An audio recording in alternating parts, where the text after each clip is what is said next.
एक उदाहरण लिए हैं, so that the given function y बराबर fx बराबर 7x minus 3 x real number है इज इंक्रीजिंग, माने ये फंक्शन इंक्रीजिंग है बताना है।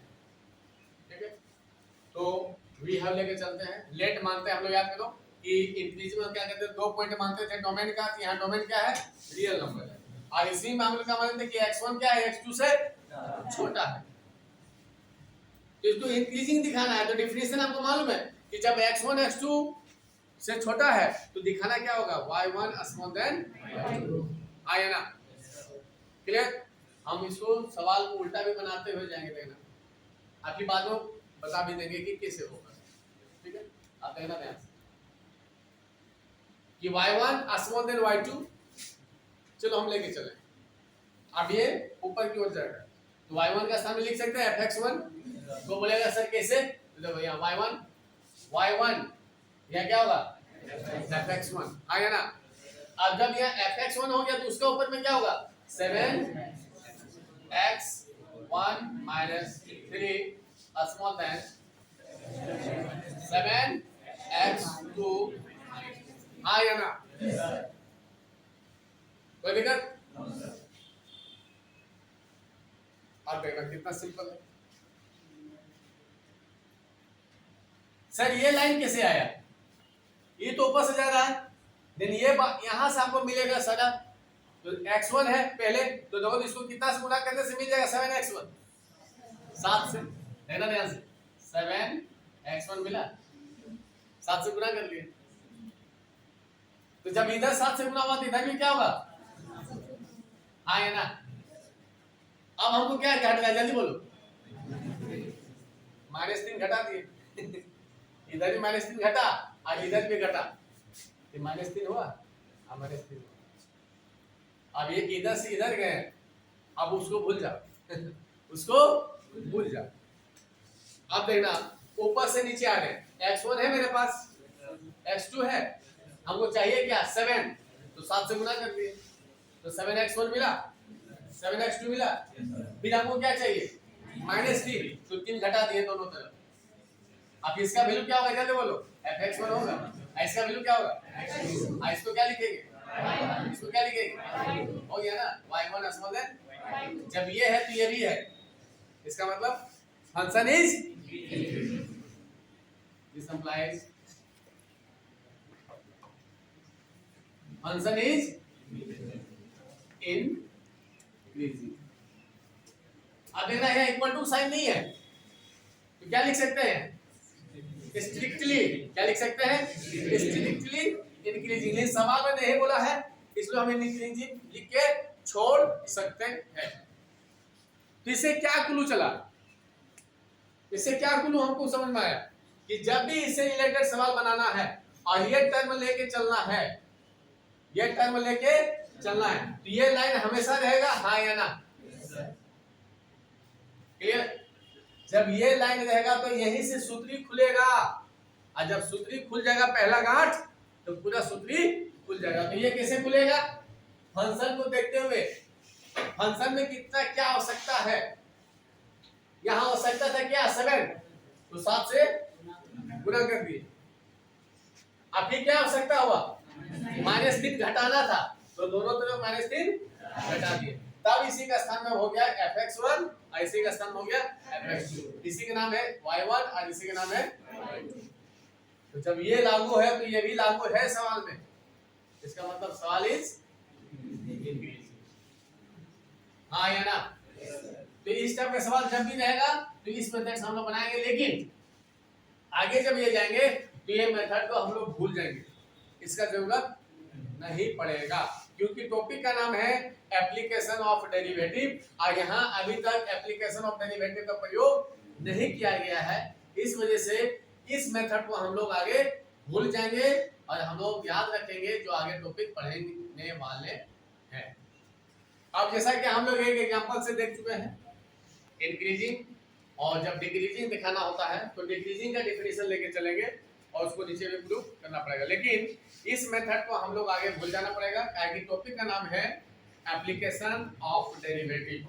तो इस मेथड में कहीं नहीं dy बाई dx का प्रयोग किया गया है, इस वजह से इस मेथड को हम लोग नहीं भूल जाएंगे और आगे जो सवाल बनाएंगे उसमें dy बाई dx का प्रयोग होना है। अब उसी टॉपिक का हम आगे हम लोग डिस्कस करेंगे। अभी हम लोग लिखेंगे using dy by dx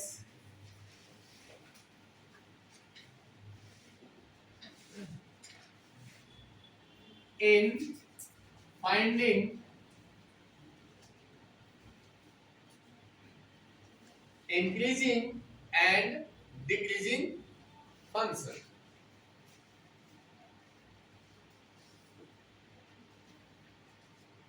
Increasing and decreasing function.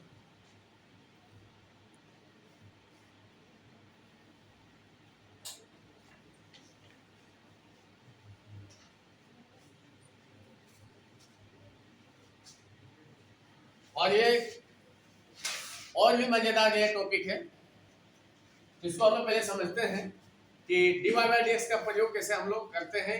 इसको हम लोग फिगर के द्वारा समझेंगे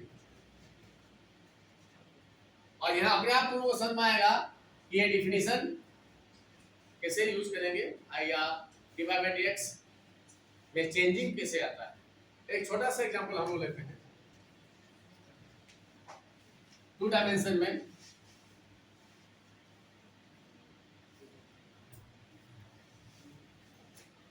x टेंस x,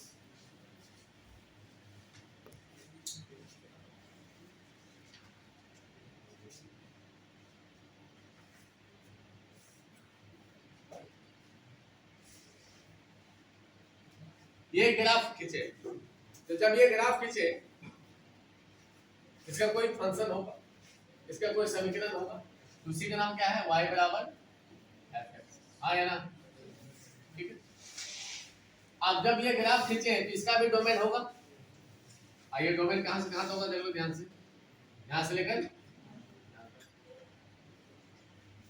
चाहे कि यहां से लेकर यहां तक ही फंक्शन क्या है, ग्राफ खिंचाया गया है, ग्राफ मिला है।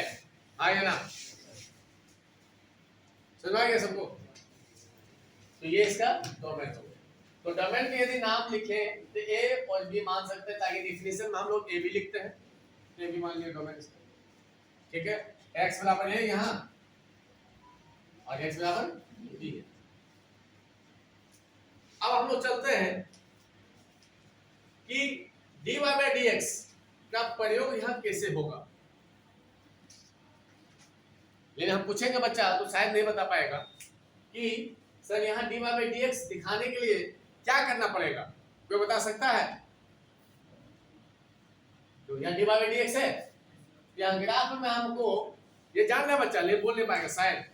अब यहाँ ग्राफ में हमको ये ग्राफ खींचे नहीं जी, इसके बदले ये मिला। हाँ या ना, हर चीज का मतलब होता है, हर चीज का मीनिंग होता है। जब ये लाइन खींचे इसके लिए मिला। अब यहाँ dy बाई dx हमको दिखाना है, तो dy बाई dx दिखाने के लिए क्या यहाँ करना पड़ेगा, बहुत आसान है शायद। कोई हाँ सही बोल रहा, बोलो बोलो। हाँ टेंजेंट खींचना पड़ेगा। टेंजेंट का मतलब ये होता है slope of the graph, tan we get dy by dx। सही बोला। अब देखो टेंजेंट खींचते हैं हम लोग, टेंजेंट। अब यह टेंजेंट दो टाइप से दिखाया देगा, देखना ध्यान से, दिखा देगा सबको। अब ये टेंजेंट प्रत्येक पॉइंट से जाएगा, हाँ या ना, ये टेंजेंट प्रत्येक पॉइंट से जाएगा, देखना ये टेंजेंट प्रत्येक पॉइंट से जाएगा, ये टेंजेंट प्रत्येक पॉइंट से जाएगा, ये टेंजेंट प्रत्येक पॉइंट से होकर जाएगा। आपको बच्चा बोलेगा सर इधर ये लाइन फिर आगे सटेगा और x को काटेगा, हाँ या ना। अब ये जो टेंजेंट बनाया, ये जो टेंजेंट बना x एक्सिस के पॉजिटिव डायरेक्शन में बना, देखो ध्यान से, हाँ या ना, दिखाई देगा सबको। यदि को बच्चा भूल गया होगा सब पॉजिटिव एंगल और नेगेटिव एंगल, ये जब लाइन रोटेट करता है एंटी क्लॉक, कि कौन सा एंगल बनता है? Positive angle. बुझ गया? और जब ये लाइन रोटेट करता है क्लॉकवाइज तब क्या बनता है? Negative angle. हाँ या ना? बुझ गया? तो ये देखो, ये एंगल पॉजिटिव डायरेक्शन में बना, पॉजिटिव डायरेक्शन में बना। याद करो तुम लोग, ये भी हम बताए होंगे कि dy बाय dx बराबर tan साई होता है। हाँ या ना? यानी जो एंगल होता है उस एंगल में हम tan ले लेंगे तो स्लोप मिल जाएगा। तो स्लोप यहाँ dy बाय dx से भी मिलेगा। और जब dy बाय dx स्लोप है कर्व का, टेंजेंट का, तो जो x एक्सिस से वो लाइन एंगल बनाएगा उसमें हम tan लगा देंगे तो दोनों बराबर हो जाएगा, हो जाना चाहिए। इस वजह से dy बाय dx किसके बराबर हो जाएगा? tan साई के बराबर। ये एंगल आगे बनेगा, जब एंगल बनाया उसी प्रत्येक साई बनाएगा, कोई θ1 बनाएगा, कोई θ2 बनाएगा, फिर आगे बढ़ के ये एंगल बनाएगा, ये फिर आगे बढ़ के एंगल बनाएगा। तो जो एंगल बनेगा उसको हम लोग क्या ले लेंगे? tan। तो क्या बन गया? क्या मिल जाएगा? Slope of the tangent.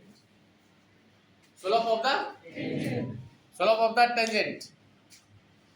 तो जैसा कि हम लोग अभी टेंजेंट खींचे, आइए हम लोग पढ़ चुके हैं कि यदि टेंजेंट एक्स एक्सिस को यदि टच करता है और वो जो एंगल बनाता है उसमें यदि हम tan लगा देंगे तो उससे भी लाइन का क्या मिल जाएगा?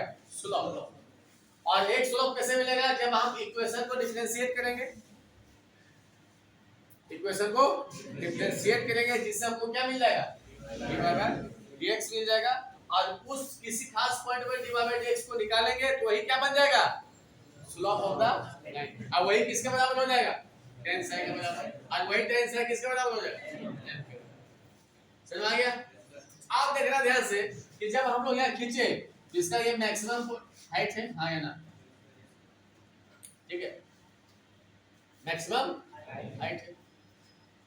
और यहां से देखते हैं इसका हाइट, ये पहला हाइट था, ये दूसरा, यानी y का वैल्यू। हाँ या ना?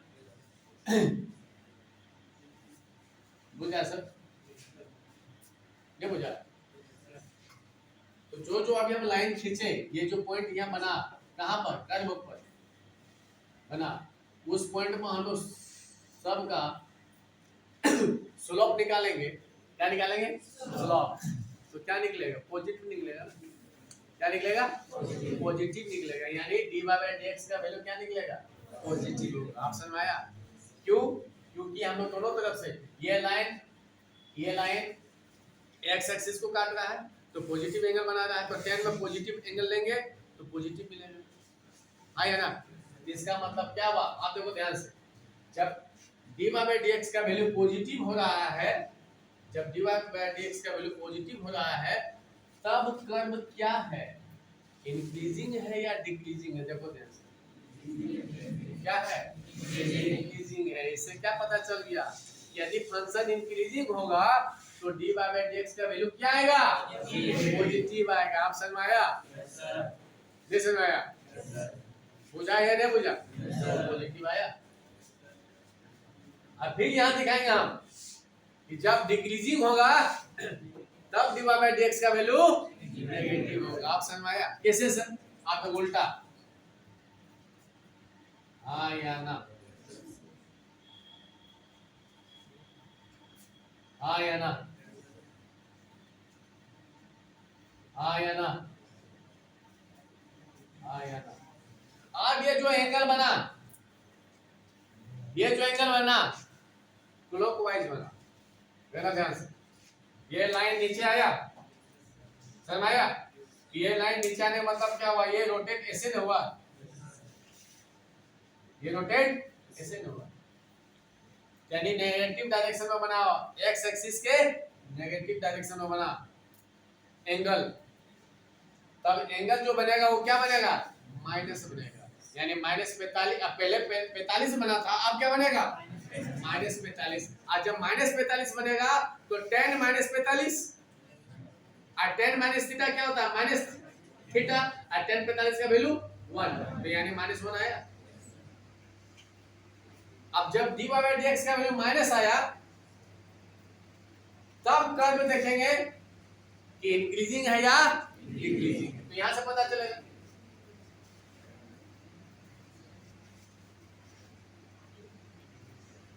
सबको दिखाई देगा सबको? तो क्या हो रहा है? हाइट क्या हो रहा है? कम हो रहा है। क्या हो रहा है? डिक्रीज हो जा रहा है। तो इसका मतलब क्या हुआ? ये कर्व डिक्रीजिंग है। तो एक ही कर्व में हमको दो चीज दिखाई दिया, इंक्रीजिंग भी और डिक्रीजिंग। अब यदि इसका वैल्यू a से b, यदि हम नाम दे देंगे यहाँ c, पॉइंट c नाम दे देंगे, तो अब ये इंटरवल में बढ़ गया। किसमें बढ़ गया? इंटरवल में। इसका मतलब a से c क्या है? जल्दी बोलो। इंक्रीजिंग। और c से b क्या है? डिक्रीजिंग। हाँ या ना? समझ आया? कोई दिक्कत? अभी ये दोनों को मिला दो, तो तीनों चीज दो हो चुका अभी तक। इंक्रीजिंग हो चुका। तो ये इंक्रीजिंग कब होगा? जब dy बाय dx का वैल्यू पॉजिटिव होगा। डिक्रीजिंग कब होगा? जब dy बाय dx का वैल्यू नेगेटिव। पता समझ में आ गया यहाँ तक? अब हम लोग आगे चलते हैं कि जब एक ही फंक्शन में इंक्रीजिंग में हो और डिक्रीजिंग में हो, तब क्या होगा? यानी इसका इंटरवल यहां से लेकर यहां तक होगा, हाँ या ना? तब उस फंक्शन को हम लोग क्या बोलेंगे? क्योंकि एक ही फंक्शन में दोनों आ गया, इंक्रीजिंग भी और डिक्रीजिंग। जैसे मैं ऐसा है, अरे यदि हम यहां से लेकर यहां तक लेंगे, सी नहीं लेंगे, हम डायरेक्ट यहां से लेकर यहां तक लेंगे, तो यहां से लेकर यहां तक दोनों ना आ गया, इंक्रीजिंग भी आ गया और डिक्रीजिंग भी आ गया। और जब ऐसा फंक्शन होता है, तब उस फंक्शन को हम लोग कहते हैं नाइदर इंक्रीजिंग नॉर डिक्रीजिंग। समझ आ गया? तो दो तीन चीज पढ़ चुके हैं। जब इंक्रीजिंग होगा तो dy बाय dx का वैल्यू पॉजिटिव होगा। जब डिक्रीजिंग होगा तो dy बाय dx का वैल्यू नेगेटिव होगा। जब एक ही फंक्शन होगा और ये इंक्रीजिंग भी होगा और डिक्रीजिंग भी होगा, तब ऐसा फंक्शन को हम लोग कहेंगे नाइदर इंक्रीजिंग नॉर डिक्रीजिंग। आ गया? अब इसको हम लोग क्या करेंगे? डेफिनेशन में लिखेंगे। अब इसी फंक्शन को क्या करेंगे? डेफिनेशन में लिखेंगे। हाँ या ना? अब इसको समझने के लिए और एक हम ग्राफ खींचते हैं, ताकि और कंक्लूजन क्लियर हो जाए। ठीक है?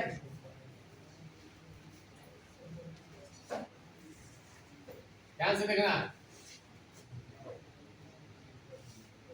अब इसका डोमेन क्या हो जाएगा? यहां से लेकर आया बगल में सबको, जिसको लिख सकते हैं x बराबर a और ये x बराबर b।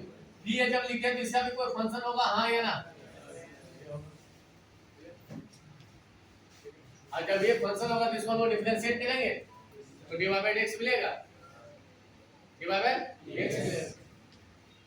अब जब dy बाय dx है तो किसी पॉइंट में निकालेंगे, तो जब किसी पॉइंट में निकालेंगे तो टेंजेंट खींचाएगा, हाँ या ना? ये प्रत्येक पॉइंट में ऐसा होगा, लेकिन हम लोग प्रत्येक पॉइंट में खींच नहीं सकते हैं ना, सिर्फ समझने के लिए कहीं कहीं ले लिए पॉइंट्स। क्लियर? सबसे पहला बात हम लोग यहां से खींचते हैं, देखो देखना ध्यान से, हाँ या ना? आगे कौन सा एंगल बना? जल्दी बोलो। पॉजिटिव एंगल बना। और जब पॉजिटिव एंगल बना तो tan थीटा का वैल्यू क्या होगा? पॉजिटिव। अब जब tan थीटा का वैल्यू पॉजिटिव होगा तो dy बाय dx का वैल्यू क्या होगा? पॉजिटिव। हाँ या ना?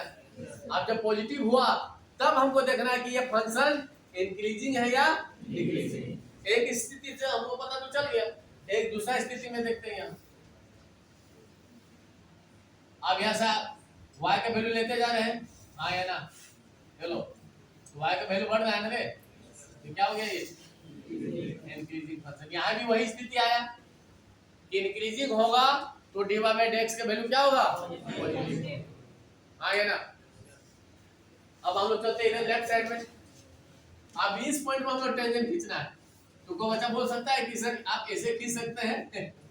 नहीं होगा, वो टेंजेंट नहीं होगा, ऐसे खींचना पड़ेगा आपको, हाँ या ना?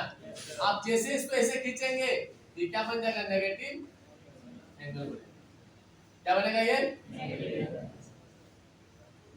अब जैसे नेगेटिव एंगल बनेगा तो tan थीटा का वैल्यू नेगेटिव आएगा, और जब tan थीटा का वैल्यू नेगेटिव आएगा तो dy बाय dx का वैल्यू नेगेटिव आएगा, यानी dy बाय dx फिर नेगेटिव आ गया।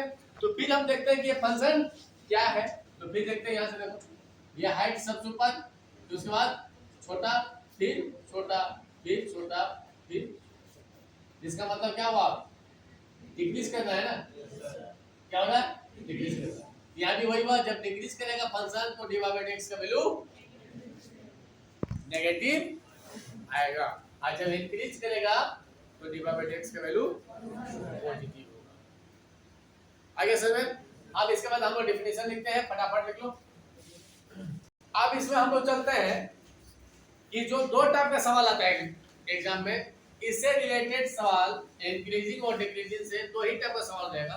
पहला सवाल, so that the given function is increasing और डिक्रीजिंग। देखना बहुत सिंपल सवाल है। So that the given function is increasing and decreasing। लेकिन अभी भी हम पूछेंगे बच्चा से तो शायद नहीं बता पाएगा। सवाल में जब बोल दिया है कि so that the given function is increasing, तो पहला सवाल तो यही बनेगा, इंक्रीजिंग। फिर दूसरा में हम लोग जाएंगे तो क्या दिखाना होगा? डिक्रीजिंग। आए ना? अब सवाल में बोल दिया कि इंक्रीजिंग बनाना है, दिखाना है, तो कौन बताएगा कि क्या दिखाने से हो जाएगा? जल्दी बोलो, सामान बोलो।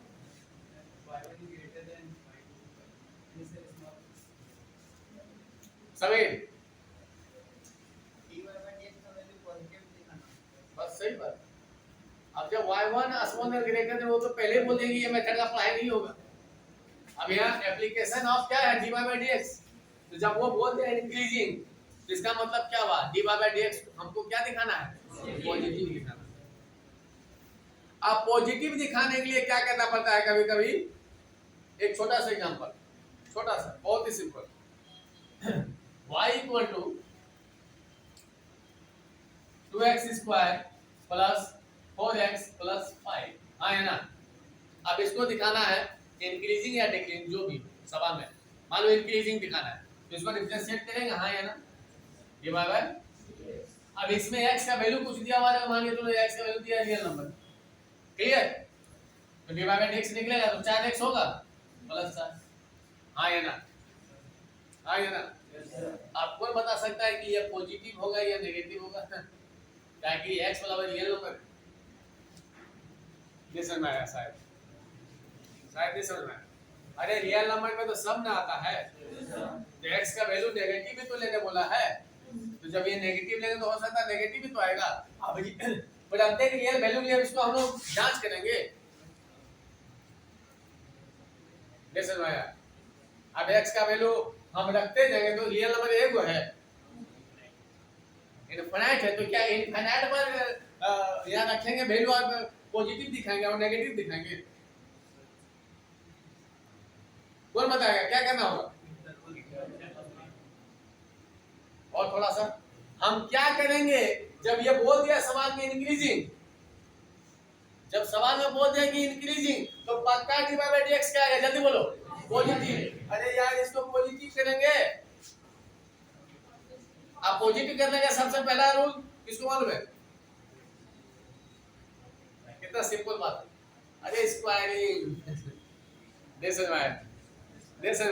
देखो छोटा सा बात, 4x प्लस 4, यदि ये स्क्वायरिंग हो जाए, क्या हो जाए? अब इसको कौन बताएगा? ये जो संख्या आने वाला हूं क्या होगा? पॉजिटिव या नेगेटिव? अरे यार जब स्क्वायर हो गया तो 8 बोल के हम लोग क्या बोलेंगे? पॉजिटिव। आप समझ आया? लेकिन यहाँ कंफर्म है क्या? नहीं, बस हम ये अपने मन से लिख दिए स्क्वायरिंग, सुन लो अपने मन से, खाली बताने के लिए। वहां स्थिति समय और बदलेगा, वहां किस तरह का फंक्शन आएगा तो तुमको हर हाल में उसको क्या करना है, पॉजिटिव करना है। अब पॉजिटिव करने का एक नया मेथड क्या है, नया का पुराना मेथड क्या है, स्क्वायरिंग। आप समझ आया या नहीं है? अच्छा इसी में लेके जा रहे पूरा, देखो स्क्वायरिंग आया स्क्वायरिंग। अब यहाँ स्क्वायरिंग होने के बाद को बोलेगा कि ये पॉजिटिव होगा सर, नहीं, जब तक होल नहीं होगा, होल मैंने पूछता ये पूरे का स्क्वायरिंग। अब बेटा अंदर में प्लस आए या माइनस आए, ऊपर में क्या है बिग बोस है, उसको क्या कर देगा, प्लस ही कर देगा। आप समझ आया? यानी जो भी संख्या जो भी यहाँ आएगा उसको हर हाल में क्या करना पड़ेगा, पॉजिटिव करना पड़ेगा। आप पॉजिटिव करने के लिए a प्लस बी का होल स्क्वायर या a माइनस बी का होल स्क्वायर का फॉर्मूला की जरूरत पड़ेगा, सवाल बनाते समय। आया समझ में? अब यदि बोलेगा इन डिक्रीजिंग तब क्या होगा, dy by dx नेगेटिव दिखाना है, dy by dx नेगेटिव। यदि नेगेटिव नहीं आ रहा है तो माइनस कॉमन ले लेंगे। अब जैसे ही आगे में माइनस चला गया, जैसे ही इसके आगे में माइनस आ गया, आगे कुछ भी लो हमको कोई फर्क नहीं पड़ता है, ये तो माइनस ही होगा। कैसे माया, इससे क्या सीखे हम, जब भी इस टाइप का सवाल आएगा तो डिफरेंशिएशन करने के बाद जो फंक्शन आएगा उसको पॉजिटिव दिखाना है इंक्रीजिंग के लिए, और डिक्रीजिंग के लिए माइनस दिखाना है। उसके लिए 2-3 मेथड है स्क्वायरिंग करने के बाद। डिक्रीजिंग के लिए माइनस कॉमन ले लेंगे, ये कुछ मेथड है। क्लियर? दूसरा पहला मेथड। अब इसी सवाल को बदल देगा, हम बोले तो 2 टाइप का सवाल, पहला अब दूसरा जो सवाल एग्जाम में आता है, भी आता है भी आता है, फाइंड द इंटरवल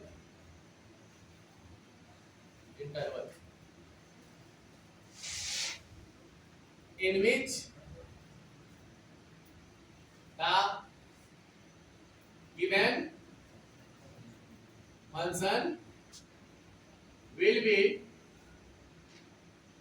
increasing और डिक्रीजिंग। में आया बस यही 2 सवाल है किताब में और बोर्ड एग्जाम में। उसमें बोलेगा सो दैट इसमें फाइंड करने बोलेगा। आज सवाल में क्या दिया हुआ कौन बोलेगा, जल्दी बोलो। गिवन क्या है, क्या गिवन है, फिर से बोलो, ढंग से बोलो। फंक्शन तो देगा, जल्दी बोलो क्या गिवन। हाँ फंक्शन इंक्रीजिंग है, given function will be find the interval, find the interval, यानी इंटरवल निकालना है, इंटरवल निकालना है। सवाल दिया हुआ है कि वो इंक्रीजिंग है, और जब वो इंक्रीजिंग है सवाल में दिया हुआ है तो क्या लेके चलेंगे, जल्दी बोलो, अभी हम पढ़े तुरंत। हाँ dy by dx पॉजिटिव। आप समझ आया? अब ये dy by dx यहाँ से मिलेगा फंक्शन से, आइए हम पुट कर देंगे, इसको क्या करते ना हो, यहाँ से x का वैल्यू निकल जाएगा, जैसे ही x का वैल्यू निकलेगा तो वही तो इंटरवल होगा। आप समझ आया? x के वैल्यू को ही नहीं इंटरवल करते हैं। कभी कभी क्या होता है कि वो इंटरवल, जैसे यहाँ ये इंटरवल कभी यहाँ से यहाँ पूछे, कभी यहाँ से। अब जब इंटरवल निकालने के लिए एक अलग मेथड में बताएंगे, जब सवाल बताएंगे तो देखो यहाँ छोटा सा एग्जाम्पल,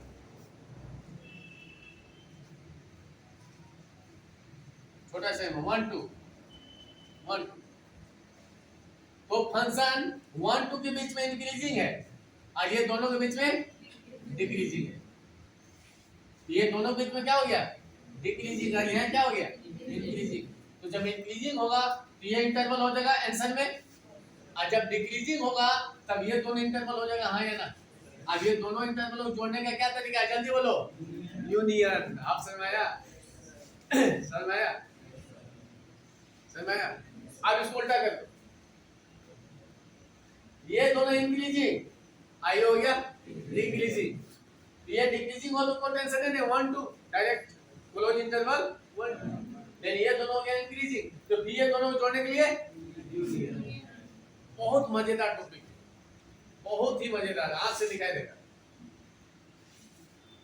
आए पकड़ में, तो यहाँ दिखाई देगा, देखो यहाँ से लेकर यहाँ तक इंक्रीजिंग और यहाँ से यहाँ तक नहीं, यहाँ से यहाँ तक डिक्रीजिंग और यहाँ से यहाँ तक डिक्रीजिंग। वहां जैसा पूछेगा सवाल,